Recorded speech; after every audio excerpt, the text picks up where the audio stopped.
نحمده ونصلي على رسوله الكريم أما بعد فأعوذ بالله من الشيطان الرجيم بسم الله الرحمن الرحیم۔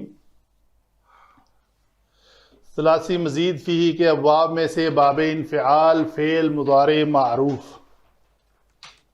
جس کا وزن آتا ہے ینفعلو، تو ینفعلو ان تین خانوں پہ مشتمل ہے پورا کلمہ، جس میں ینفعلو فعل ہے، ہوا اس کے اندر ضمیر مستتر ہے، اور یہ پیش جو ہے اس کا اعراب ہے جو اس جگہ پہ تھی۔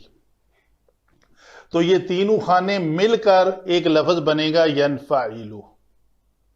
تو چونکہ ان تینوں کو علیحدہ علیحدہ استعمال کیا جاتا ہے تو اس لیے ہم نے اس کو کھول کر بیان کیا ہوا۔ ینفعلانی، ینفعلون، واحد مونس غائب کا صیغہ تنفعلو اسی طرح ہی ہے، تنفعلانی، ینفعلنا۔ اس کی میں بات کر رہا تھا، یہاں پہ جمع مونس غائب کا صیغہ جو ہے وہ یا کے ساتھ ہوتا ہے، تو باب افتعال میں ہمارے سے مسٹیک ہوئی ہے کہ 4 لیکچرز میں یا کی جگہ پہ تا ہی آتی رہی ہے اور وہ ہم اس کو کریکشن نہیں کر پائے۔ اس کو پلیز انڈرسٹینڈ کیجیے گا کہ وہ ہے یفتعلنا، نٹ تفتعلنا۔ تو یہ لفظ ہے ینفعلنا۔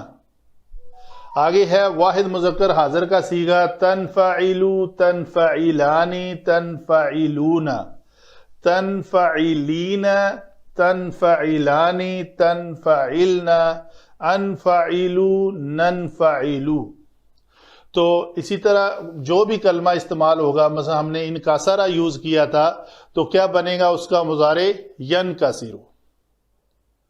تو ینکسرو، ینکسران، ینکسرون، اسی شکل میں وہ چلے گا۔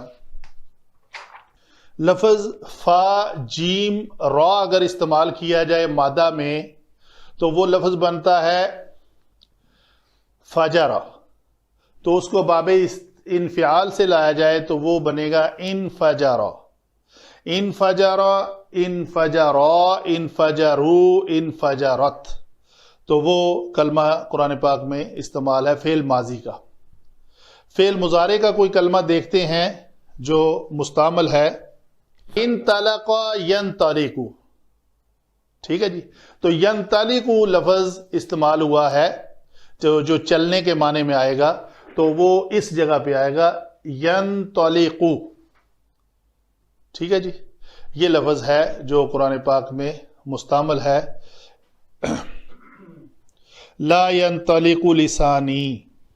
باقی جو لفظ وزن کے اعتبار سے، مقصد ان ابواب کو اس طرح ایکسپلین کرنے کا یہ ہے آغاز طور پہ، بے شک یہ بہت زیادہ ریپیٹیشن آ رہی ہے، لیکن جو طلباء نئے ہیں، آغاز ہے، ان کو کہیں یہ نہیں پتا چلتا کہ یہ لفظ ینطلق کیسے ہے، تو وہ ایزی ایکسیس کے ذریعے ہمارے جو چینل ہے اس پہ جائیں گے اور لکھیں گے انفعال، تو ان کو وہ فوراً سرچ کے ذریعے اس لیکچر پہ پہنچ جائیں گے۔ 3-4 منٹ کی بات سنیں گے وہ، تو اپنا مقصد جو ہے وہ ان کا پورا ہو جائے گا۔ ان کو نہ استفعال میں جانا پڑے گا، نہ تفاعل میں، نہ تفاعل میں۔ تو یہ چیزیں ہر مطلب باب کے اعتبار سے اس کا ماضی، مضارع، امر، نہی اور منفی سب علیحدہ علیحدہ 3-3، 4-4 منٹ کے کلپ موجود ہیں۔ تو ان دا لانگ رن یہ بہت اچھی چیز ہے۔ جو ابھی کسی اسٹوڈنٹ کو یہ ریپیٹیشن سمجھ کر وہ بور ہو بھی رہا ہے تو اس کو دوسروں کے لیے افادیت سمجھتے ہوئے اپنی بوریت کو کم کر لینا چاہیے۔ جی، عربی کا قانون ہے کہ ایک ہی لفظ کو استعمال کرتے ہوئے اس کے ساتھ کوئی لفظ ایڈ کر کے اس لفظ کو یا حال کے ساتھ کر لیا جاتا ہے خاص، اور یا اس کو مستقبل کے ساتھ خاص کر لیا جاتا ہے، ٹھیک ہے۔ مثلا لفظ تھا یقولو، یقولو وہ کہتا ہے یا کہے گا، اس میں دونوں معنی موجود ہیں۔ جب ہم اس کے ساتھ سین لگا دیں گے تو لفظ بن جائے گا سیقولو۔ تو ابھی سیقولو میں وہ حال کا جو معنی ہے نا وہ کہتا ہے وہ ڈیلیٹ ہو جائے گا، ختم. اس سین نے آ کر اس کو فیوچر کے ساتھ خاص کر دیا، مستقبل. اگر اس کو حال کے ساتھ خاص کرنا ہے تو ایک لام کا اضافہ کیا جاتا ہے، وہ اس کو حال کے ساتھ خاص کر دیا جاتا ہے. تو یہ ہیں اس کو فعل مضارع میں ایٹ اے ٹائم حال اور جب اس میں سین اور لام نہ آئیں اور ایک لفظ مضارع کا استعمال ہو رہا ہو تو اس کا مطلب انڈرسٹوڈ میننگ اس میں حال اور مستقبل موجود ہے.